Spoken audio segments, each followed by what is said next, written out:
ఈరోజు వక్ఫ్ సవరణ బిల్లుకు వ్యతిరేకంగా సింహపురి గడ్డ మీద నుంచి ఒక ఉద్యమాన్ని మొదలుపెట్టినాం. ఈ ఉద్యమంలో రాష్ట్రంలో ఉన్న అన్ని ప్రజా సంఘాలు, అన్ని రాజకీయ పార్టీలు, అదేవిధంగా అన్ని ముస్లిం సంఘాలు, లౌకికవాదులు అందరూ కూడా కలిసి ఈరోజు మాకు మద్దతు ఇవ్వడం జరిగింది. నెల్లూరు నుంచి మనం ఎందుకు ఈ కార్యక్రమాన్ని మొదలు పెట్టినామంటే, సింహపురి గడ్డ అంటే ఉద్యమాల గడ్డ అన్న సంగతి ప్రతి ఒక్కరికి తెలుసు. ఎక్కువసేపు మాట్లాడి ప్రజల బ్రెయిన్ని చెడపాల్సిన ఆవశ్యకత నాకు లేదు. నేరుగా మనం పాయింట్ మీద కానీ వస్తే, ఈ భారతదేశం మనం అందరిది. ఈ భారతదేశంలో ప్రజాస్వామ్య వ్యవస్థ ఉంది. ప్రజల కోసం, ప్రజల చేత ప్రత్యక్షంగా ఎన్నుకోబడ్డ ప్రజాస్వామ్య వ్యవస్థలో స్వాతంత్రం వచ్చిన 77 సంవత్సరాల తర్వాత కూడా ముస్లింలు వాళ్ళ హక్కుల కోసం రోడ్ల మీదకి వచ్చే పరిస్థితి వచ్చింది. ఈ పరిస్థితికి ఏ రాజకీయ పార్టీ, ఏ రాజకీయ నాయకుడు కారణమని నేను చెప్పడం లేదు. ఈ పరిస్థితికి, ఈ దారుణమైన పరిస్థితికి ఏ రాజకీయ పార్టీ, ఏ రాజకీయ నాయకుడు కారణం కాదు. ఈరోజు వక్ఫ్ సవరణ బిల్లు బీజేపీ వాళ్ళు తీసుకొని అక్కడ రామ మందిరం కట్టారంటే దానికి కారణం ఆ ముస్లిం 70 ఆర్టికల్ తీసుకొని వచ్చారన్నా కానీ దానికి కారణం ముస్లింలే. హిజాబ్ మీద ఆంక్షలు విధించారన్నా కానీ దానికి కారణం ముస్లింలే. ఎందుకంటే మాలో ఐక్యత లేదు. ఎవరైనా మున్సిపల్ కార్మికుల హక్కులు రాకపోతే 2 రోజులు ముస్లిం కార్మికులు ఆ పనులు కానీ వదిలేస్తే ప్రభుత్వాలు దిగి వచ్చి మీకు ఏం కావాలని వాళ్ళ ఏదైతే డిమాండ్స్ ఉన్నాయో పూర్తి చేసే పరిస్థితి. ఆర్టీసీ కానీ, రైల్వే కానీ, పోలీస్ కానీ, రెవెన్యూ కానీ, మెడికల్ కానీ, ఏ ఫైర్ ఇంజన్ కానీ, ఎలక్ట్రిసిటీ కానీ, ఏ డిపార్ట్మెంట్ వాళ్ళు కూడా వాళ్ళ హక్కుల కోసం పోరాటం చేయాలని వాళ్ళు అనౌన్స్ చేసి 2 రోజులు పోరాటం చేస్తే ప్రభుత్వాలు దిగి వచ్చేస్తాయి. కానీ రాష్ట్రాల్లో, కేంద్రాల్లో రాజకీయ భవిష్యత్తు రాసే శక్తి మా దగ్గర పెట్టుకొని మాలో ఐక్యత లేని కారణంగా మేము ఏం చేసినా కానీ మాకు ఎవరు పట్టించుకోవటం లేదు. ఏదైతే చంద్రబాబు నాయుడు గారు ముస్లింలకు అండగా ఉంటాను, మీకు ఏ సమస్య వచ్చినా కానీ బీజేపీతో నేను పోరాటం చేస్తానని చెప్పినారో ఆ మాట మీద మీరు నిలబడండి. ఆ రోజు చంద్రబాబు నాయుడు గారు బీజేపీతో వెళ్తున్నారు, బీజేపీతో కలిసిన పార్టీకి మేము ఓట్లు వేయమంటే లేదు, చంద్రబాబు నాయుడు గారు చాలాసార్లు బీజేపీతో కలిసి ఉన్నాడు, విభేదించి బయటికి వచ్చి ఉన్నాడు. మీరు ఒక్కసారి ఈసారి చంద్రబాబుకు కానీ మీరు అవకాశం కానీ ఇస్తే బీజేపీకి అడ్డుకట్ట వేయడానికి మేము ఎన్డీఏలో వెళ్తున్నామని చెప్పి మాకు చెప్పిన మైనార్టీ నాయకులు ఎవరైతే ఉన్నారో తెలుగుదేశంలో, మీరందరూ కూడా మీకు సిగ్గు, లజ్జ, శరం, చీము, రత్తులు, మీ జన్మ మానవ జన్మగానే అయితే మీ పదవిలోకి రాజీనామా చేయండి. ఒక్కసారి తెలుగుదేశం పార్టీలో ఉన్న మైనార్టీ నాయకులందరూ కూడా మీరు బీజేపీతో కలిసి ముస్లింలకు ద్రోహం చేస్తున్నారు కాబట్టి మా పదవులకు మేము రాజీనామా చేస్తున్నామని అనౌన్స్ చేయండి. చంద్రబాబు నాయుడు కానీ బీజేపీతో మద్దతు సంహరించుకోకపోతే సగం మీసాలు తీసుకొని నేను తిరగతా. మీకు పోరాటాలు చేసే సత్తా లేదు, మీకు నాయకులకు నిలదీసే దమ్ము లేదు.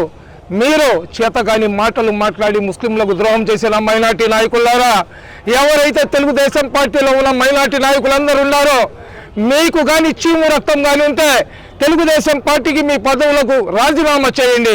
అరగంటలో చంద్రబాబు నాయుడు దిగి వచ్చి బీజేపీతో మద్దతును ఉపసంహరించుకుంటాడు.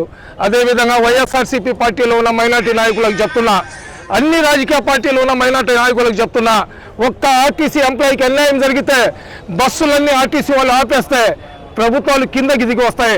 అదేవిధంగా ముస్లింలు ఎవరైతే మైనార్టీ నాయకులు ఉన్నారో, ఎందుకంటే ఎస్సీ, ఎస్టీ, బీసీ మైనార్టీ నాయకుల కర్మ ఏంటంటే ఈ నాయకులకు పల్లకి మోయడం. పల్లకి మోసే వాళ్ళలో ఒకడు పక్కకు వచ్చేసినా కానీ పల్లకి వంగిపోద్ది. కాబట్టి మీరందరూ కూడా మీ పదవులకు రాజీనామా చేసి వచ్చి చరిత్రలో చరిత్రకారుల్లాగా మిగిలిపోండి. భిన్నత్వంలో ఏకత్వం, సర్వమత సమ్మేళనం, సంస్కృతి సాంప్రదాయాల సంగమం భారతదేశం. ఈ దేశంలో ఎందరో స్వాతంత్ర సమరయోధుల త్యాగాల పునాదుల మీద ఈ దేశానికి స్వాతంత్రం వచ్చింది.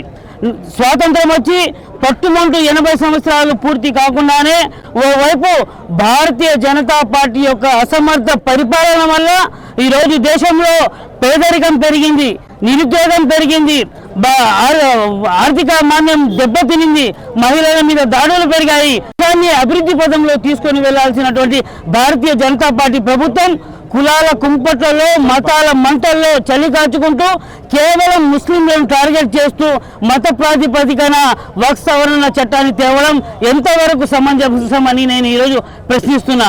అదేవిధంగా మత ప్రాతిపదికన తెచ్చినటువంటి వక్ఫ్ సవరణ బిల్లును వెంటనే భారతీయ జనతా పార్టీ ప్రభుత్వం వెనక్కి తీసుకోవాలని, ముఖ్యంగా గౌరవ ముఖ్యమంత్రి వర్యులు చంద్రబాబు నాయుడు గారు రాష్ట్రంలో అశేష ముస్లిం ప్రజానీకానికి వెన్నుదన్నుగా ఉండి పార్లమెంట్లో ఈ బిల్లుకు వ్యతిరేకంగా ఓటు వేయాలనేసి నేను ఈ వేదిక ద్వారా డిమాండ్ చేస్తున్నా.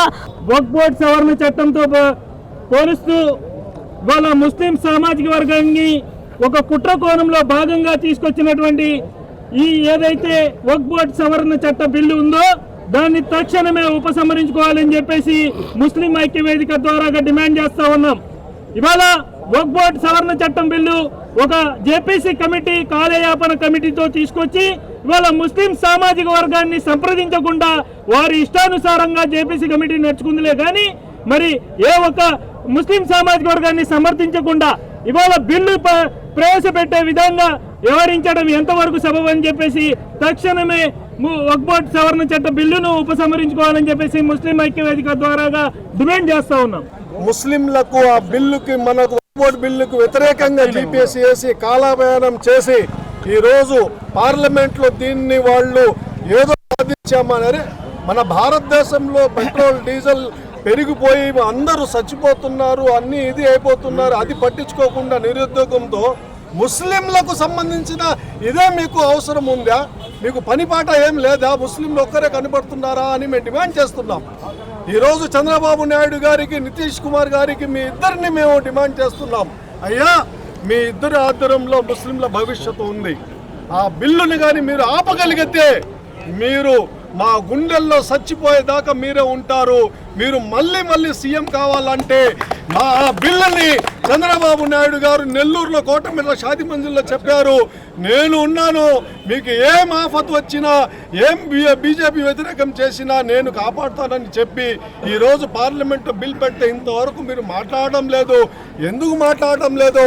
అదే నితీష్ కుమార్ కూడా, ఆయనకు కూడా ఎలక్షన్ ఉన్నాయి కదా, ఆయన నేను చేయనని చెప్పారు కదా, మీరే ఎందుకు చెప్పలేకపోతున్నారు? ఆ పార్టీలో ఉండే ముస్లిం సోదరులకి నాతో సహా మేము అడుగుతున్నాము, మీరు తప్పకుండా దీని మీద మీరు కానీ వ్యతిరేకంగా మీరు కానీ చేయకపోతే చరిత్రహీనులు అయిపోతున్నారు.